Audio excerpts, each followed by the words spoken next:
Conjoncture morose, c'est le moins qu'on puisse dire, plans sociaux, défaillance d'entreprises. La dégradation du marché du travail se confirme donc avec 100 000 chômeurs de plus l'an dernier, selon les dernières statistiques du ministère du Travail. Bonjour Jean-Marc.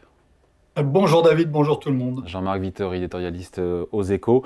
106 000 demandeurs d'emploi inscrits à France Travail de plus en un an. C'est beaucoup trop, vous me direz, mais historiquement c'est beaucoup ou c'est pas beaucoup sur un an? Sachant qu'on a eu, j'ai le chiffre, 1,5 million d'emplois créés en France entre 2020 et 2024. Donc on se rend compte qu'on vit un basculement. Évidemment, c'est beaucoup, hein, ça, on ne va pas dire ça, notamment aux quelques 100 000 demandeurs d'emploi supplémentaires. C'est beaucoup. Historiquement, on a eu deux moments où on a eu des montées aussi brutales du chômage dans ces dernières décennies. C'est au moment de la crise financière de 2008, après la faillite de Lehman Brothers, et puis au moment du Covid, où ça a été très conjoncturel, mais on a aussi eu une forte poussée.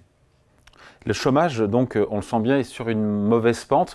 On date ça depuis quand? Certains disent que ça a vraiment commencé l'été dernier. Ben, il faut bien voir que le chômage, l'emploi, c'est toujours un indicateur retardé d'activité.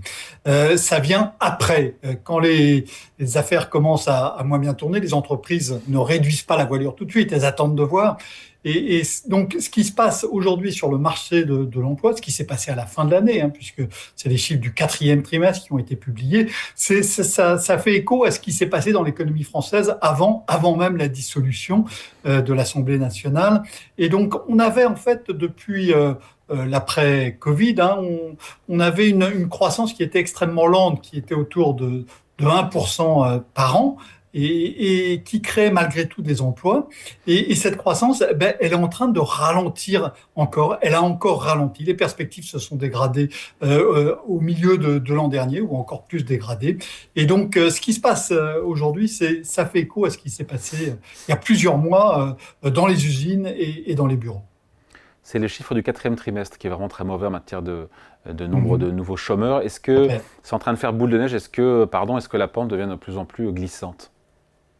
Il faut bien voir qu'avant, on avait une situation qui était très inhabituelle pour deux raisons. D'abord, on a eu le Covid avec le quoi qu'il en coûte et les subventions très importantes, enfin la subvention à l'emploi très importante décidée par le gouvernement.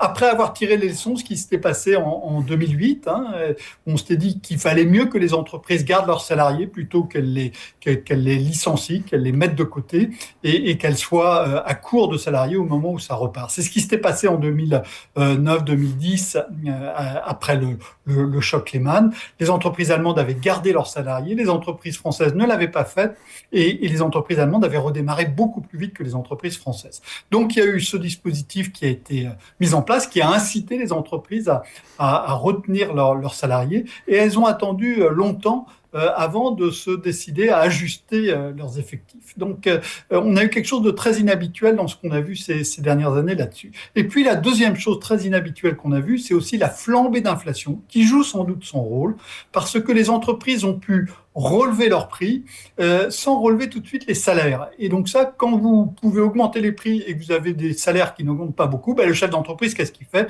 Il se dit, je garde mes effectifs, voire j'embauche parce que je fais de la marge en fait. Et c'est ce qui s'est passé sans doute en 2023. Donc on a eu ces deux facteurs très inhabituels, et ces deux facteurs très inhabituels, ils sont en train d'épuiser leurs effets l'un et l'autre.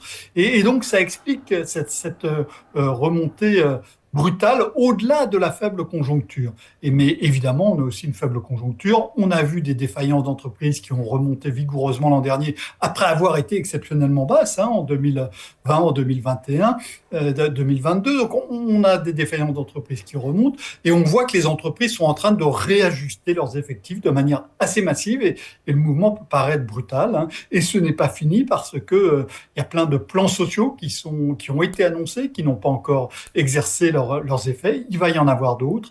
On a des effets d'entraînement. Quand une entreprise fait faillite, ses fournisseurs, ses clients sont dans des situations plus compliquées. C'est ce qui va se passer dans les prochaines semaines, dans les prochains mois. Donc ce mouvement de baisse de l'emploi et donc d'augmentation du chômage va continuer dans les prochains mois.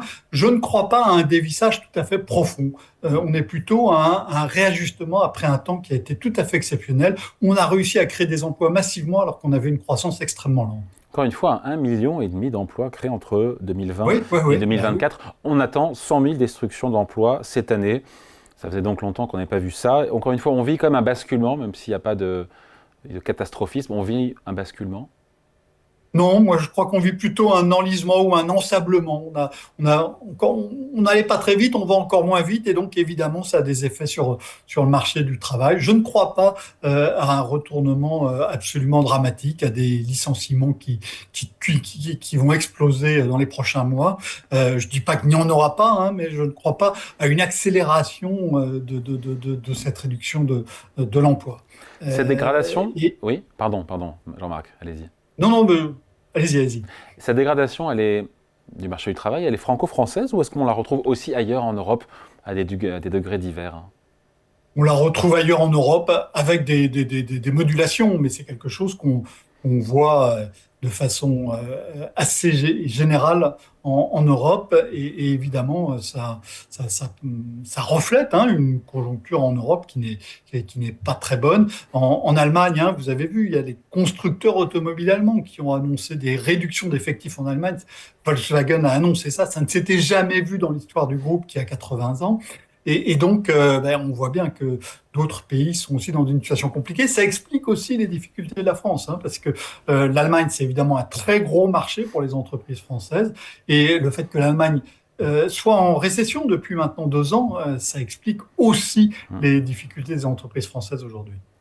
Euh, Jean-Marc, le taux de chômage, c'est vrai, en France, est passé un peu sous les radars, puisque on est descendu quasiment jusqu'à 7% de chômage et qu'il y a eu tous ces emplois qui ont été créés.